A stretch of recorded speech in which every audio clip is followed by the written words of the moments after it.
Hello दोस्तों, आज हम लोग करने वाले हैं 10th CBSE के बहुत ही इम्पोर्टेंट चैप्टर लाइट। तो सबसे पहले लाइट क्या होता है, ठीक है। तो light is a form of energy, it is a form of energy which gives us sensation of vision। यानी क्या कि लाइट एक ऐसा फॉर्म ऑफ एनर्जी है, वो क्या हम लोग को हेल्प करता है किसी भी चीज को देखने में, ठीक है। अब इसका कुछ कुछ प्रॉपर्टी देखते हैं। Properties, it always travels in straight path। और इस प्रॉपर्टी को ही कहा जाता है क्या कि ये क्या शो करता है, हमारा rectilinear propagation of light. Rectilinear propagation of light यानी क्या, कोई भी चीज यदि स्ट्रेट पाथ पे यदि मूवमेंट करता हो तो उसको हम क्या कहते हैं, रेक्टिलिनियर मोशन। और वही चीज है यहाँ पे लाइट के बारे में कि लाइट हमेशा जो ट्रेवल करेगा वो किस में ट्रेवल करेगा, स्ट्रेट पाथ में ट्रेवल करेगा, इसलिए उसको हम क्या कहते हैं, रेक्टिलिनियर प्रोपोगेशन कहते हैं, ठीक है। उसके बाद दूसरा है कि it can be travel in vacuum.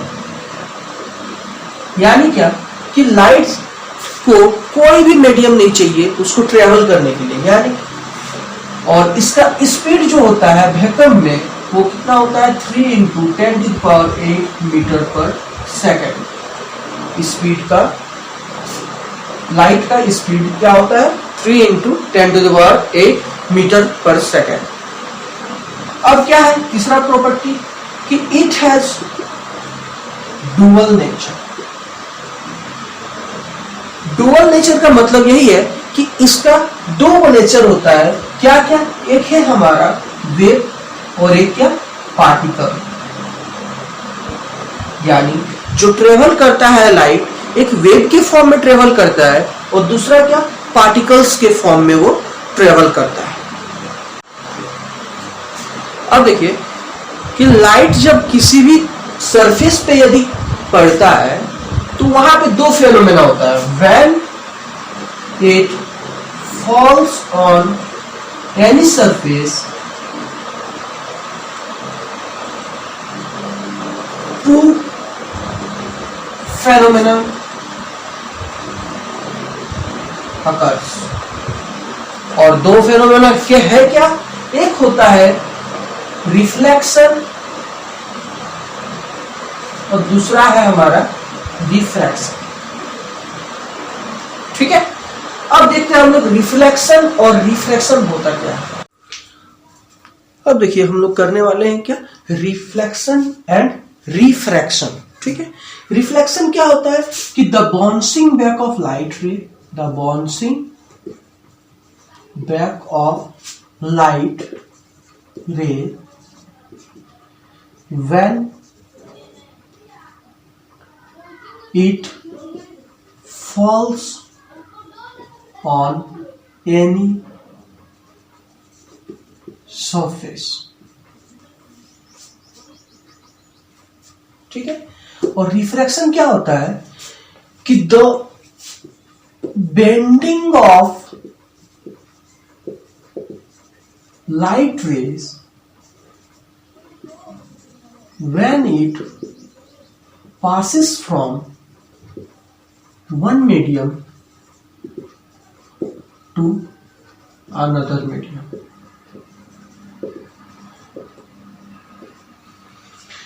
अब देखिए कि रिफ्लेक्शन क्या होता है कि the bouncing back of light रे when it falls on any surface। यानी कि कोई भी एक सरफेस पे यदि लाइट रे फॉल मतलब पड़ता है तो वहां से जो रिफ्लेक्टेड रे निकलेगा, जैसे एक सरफेस है उसमें कोई एक इंसिडेंट हुआ, एक रे इंसिडेंट हुआ, तो उससे जो वहां से टकरा के जो रे निकल जा रहा है उसको हम क्या कहेंगे? Reflected ray. रिफ्लेक्टेड रे। और जो ये प्रोसेस, होल प्रोसेस को हम क्या कहेंगे? रिफ्लेक्शन। ठीक है। और रिफ्रैक्शन क्या होता है कि जैसे कोई एक मीडियम है, जैसे एयर है, एयर और ये मानते हो वाटर है, एयर से वाटर यानी कोई एक रे है, एयर वाला मीडियम से होते हुए आ रहा है, और जैसे ही वो वाटर वाला मीडियम पे अंदर आएगा तो फिर वो क्या होगा? थोड़ा सा बेंडिंग होगा। ठीक है, बेंड होगा। तो इसको हम क्या कहेंगे? इस तरह का फिनोमेनन को हम क्या कहते हैं? रिफ्रैक्शन कहते हैं। ठीक है।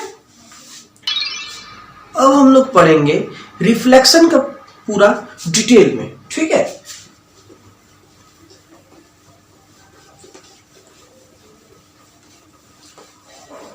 पहले हम लोग रिफ्लेक्शन पढ़ लेते हैं, उसके बाद हम लोग रिफ्रैक्शन पढ़ेंगे। तो रिफ्लेक्शन होता क्या है? तो वो तो हम लोग पढ़ लिए हैं। रिफ्लेक्शन क्या था कि bouncing back of light, bouncing back of light after striking a surface. ठीक है। अब इसका जो है पार्ट्स, दो पार्ट है। एक क्या? रेगुलर रिफ्लेक्शन और एक है इरेगुलर रिफ्लेक्शन।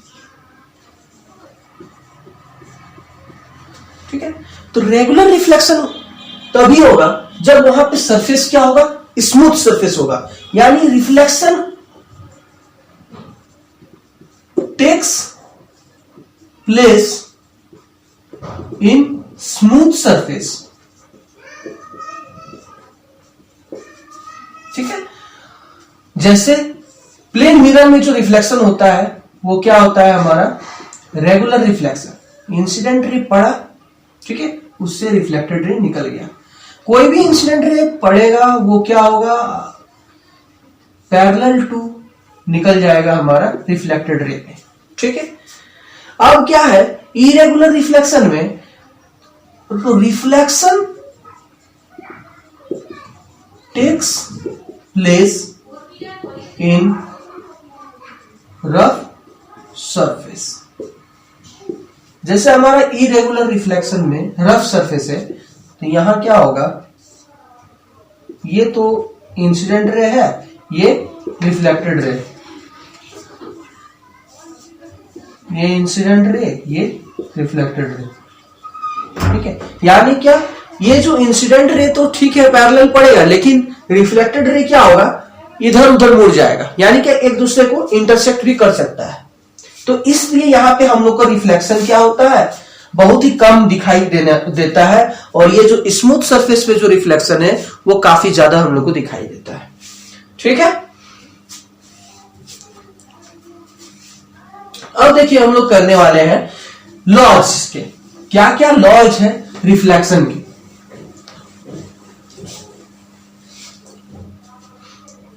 लॉज ऑफ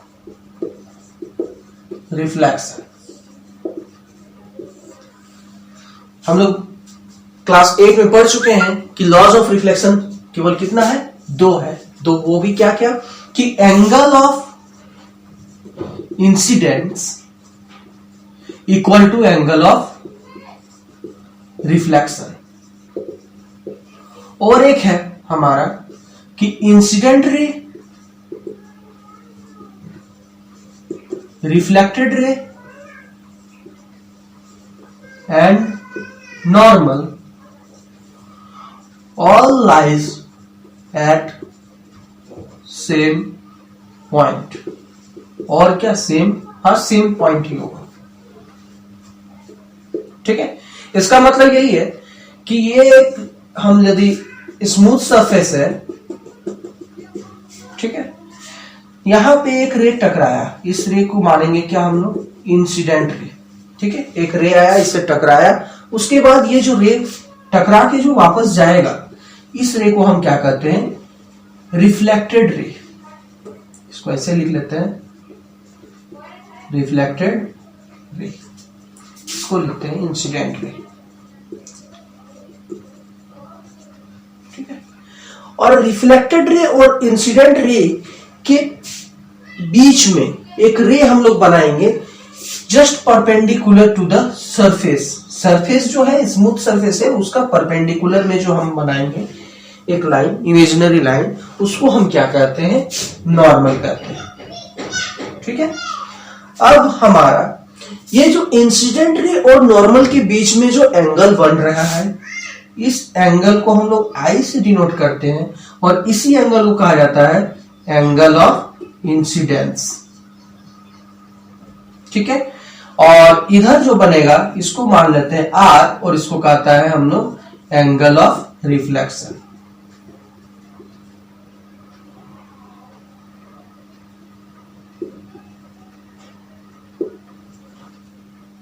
ठीक है, अब देखिए आगे हम लोग पढ़ेंगे मिरर के बारे में।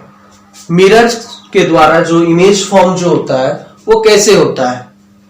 ठीक है, और वो भी अलग अलग केस में, एक है हमारा प्लेन मिरर, एक स्फेरिकल मिरर। स्फेरिकल मिरर का फिर हमारा दो पार्ट होगा, कनकेव मिरर, कन्वेक्स मिरर। तो आइए सबसे पहले हम लोग देखते हैं क्या, प्लेन मिरर का ही पहले देख लेते हैं। ठीक है,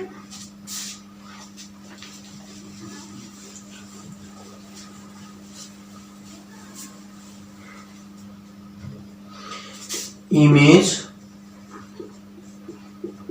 formed by plane mirror। ठीक है,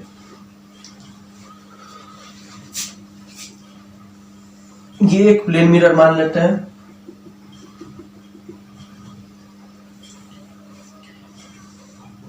ये सरफेस, यहां पे कोई एक ऑब्जेक्ट है, मान लेते हैं ए बी। ठीक है, ये एक ऑब्जेक्ट है, यहां से ये प्रिंसिपल एक्सिस से कोई भी रे यदि जाता है वापस परपेंडिकुलर जाता है। ठीक है, तो परपेंडिकुलर जा रहा है प्लेन मिरर पे, यानी क्या, ये एक नॉर्मल का काम कर रहा है, ये क्या होगा, वापस आ जाएगा। जैसे ये गया वैसे ये वापस आ गया। अब क्या, मान लेते हैं यहां से ये रे जा रहा है इस कोना में, तो इस कोना में जा रहा है, तो फिर इसको क्या करेंगे हम लोग, यहां से ये निकल जाएगा। ये हमारा कहलाएगा इंसिडेंट एंगल और ये हमारा रिफ्लेक्टेड एंगल। ठीक है, हम लोग ध्यान में रखेंगे कि इमेज का फॉर्मेशन तभी होगा जब कोई दो रिफ्लेक्टेड रेज आपस में मीट करेगा। तो यहां पे तो हम लोग देख रहे हैं कि ये वाला इधर चल जा रहा है पूरा और ये वाला इधर आ जा रहा है, ये तो कभी मिलेगा नहीं। लेकिन हम लोग देख रहे हैं कि मिरर के अंदर में जब हम इमेजिन करेंगे लाइट रे को, रिफ्लेक्टेड रे को हम प्रोड्यूस करेंगे इधर, तब क्या होगा, कुछ दूर पे जाके ये दोनों रिफ्लेक्टेड रे क्या होगा, मीट कर जाएगा, और जहां पे मीट करेगा वहीं पे हमारा क्या बनेगा, इमेज बनेगा। इसको मान लेते हैं ए डैश और बी डैश। तो ये है हमारा image formed by plane mirror. ठीक है, इसका कैरेक्टरिस्टिक्स क्या क्या होगा, कैरेक्टरिस्टिक्स ऑफ इमेज,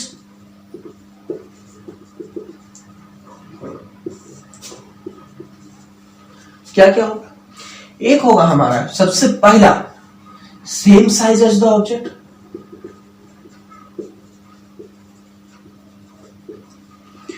दूसरा है क्या कि ये जो डिस्टेंस है यहां से लेके मिरर के बीच में और मिरर से लेके यहां जो इमेज का फॉर्मेशन हुआ है वहां दोनों की दूरी, ये वाला दूरी क्या होगा, सेम होगा,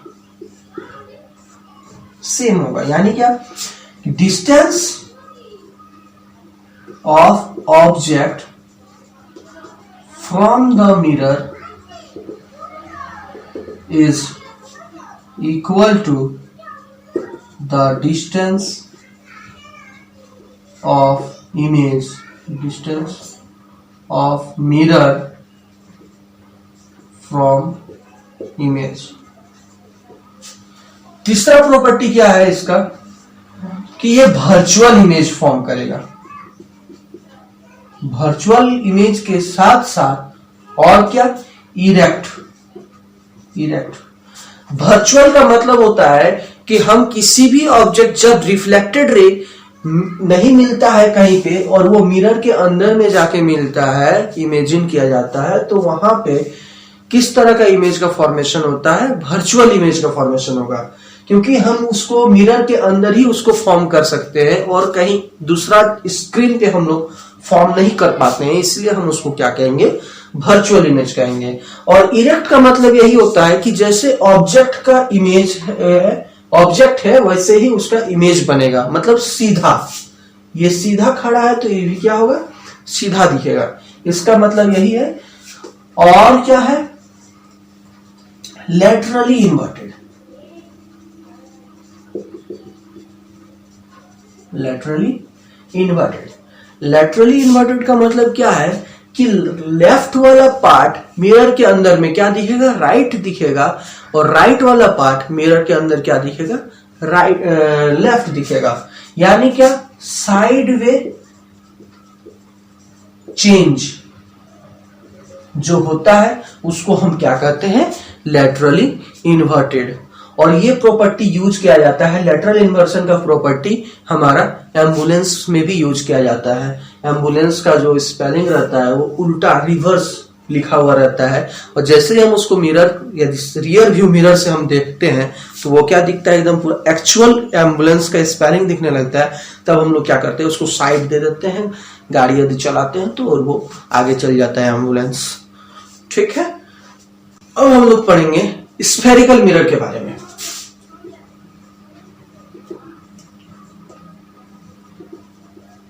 ठीक है, स्फेरिकल मिरर देखिए, जैसे मान लेते ग्लास है, सर्कल के फॉर्म में, स्फेयर के फॉर्म में एक ग्लास है। ठीक है, इसको हम क्या किए? दो हिस्सा में तोड़ दिए। दो हिस्सा में तोड़ दिए। पहला हिस्सा रहा इस तरह का बना, दूसरा हिस्सा इस तरह का। ठीक है, पहला हिस्सा में क्या किए? उसके अंदर साइड से हम लोग क्या किए? सिल्वर पॉलिश कर दिए। ठीक है, और दूसरा का क्या किए? बाहर साइड से उसको क्या किए? सिल्वर पॉलिश कर दिए। यानी क्या? ये जो ब्लजिंग पार्ट की तरह दिख रहा है ये क्या है? ब्लजिंग वाला। ठीक है, और ये क्या है? केव के जैसा दिखने लगा ये वाला। ठीक है, तो यानी क्या? जो केव के जैसा दिखेगा उसको हम क्या कहेंगे? कनकेव मिरर कहेंगे। ठीक है, और जो ब्लजिंग पार्ट वाला जो रहेगा मिरर का उसको हम क्या कहेंगे? कन्वेक्स मिरर कहेंगे। ठीक है, इसका रिफ्लेक्टिंग सरफेस ये हुआ, रिफ्लेक्टिंग साइड। ठीक है, इसका रिफ्लेक्टिंग साइड ये वाला होगा।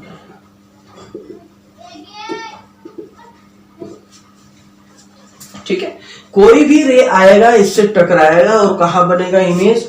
इधर कहीं पे भी साइड में बनेगा या फिर मिरर के अंदर में भी बन सकता है। ठीक है, तो ये कहलाएगा हमारा क्या? Concave mirror. पहले कुछ जान लेते हैं अब हम लोग स्फेरिकल मिरर्स के कुछ टर्म्स के बारे में। ठीक है, terms related to spherical mirror. Terms related to spherical mirrors. ठीक है, मान लेते कोई भी एक मिरर ले लेते हैं हम लोग, कनकेव मिरर का ही ले लेते हैं। ठीक है, कनकेव मिरर ले लेते हैं।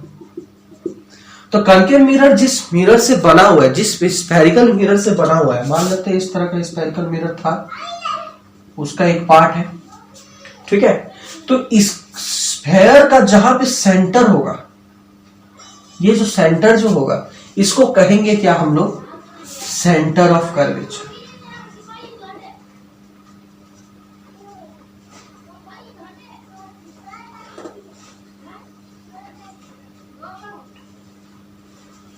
Centre of curvature. ठीक है, और ये सेंटर ऑफ कर्वेचर और मिरर का जो बीचों बीच जो पॉइंट रहता है, ठीक है, इस पॉइंट को हम लोग कहते क्या है? इधर हम इसको कहेंगे पोल कहेंगे।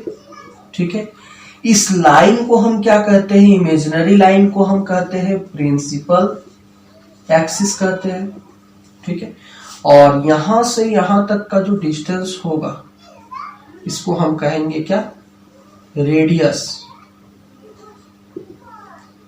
Radius of curvature. ठीक है, अब देखिए ये हो गया हमारा रेडियस ऑफ कर्वेचर। इसको हम किससे डिनोट करते हैं? सी से डिनोट करते हैं।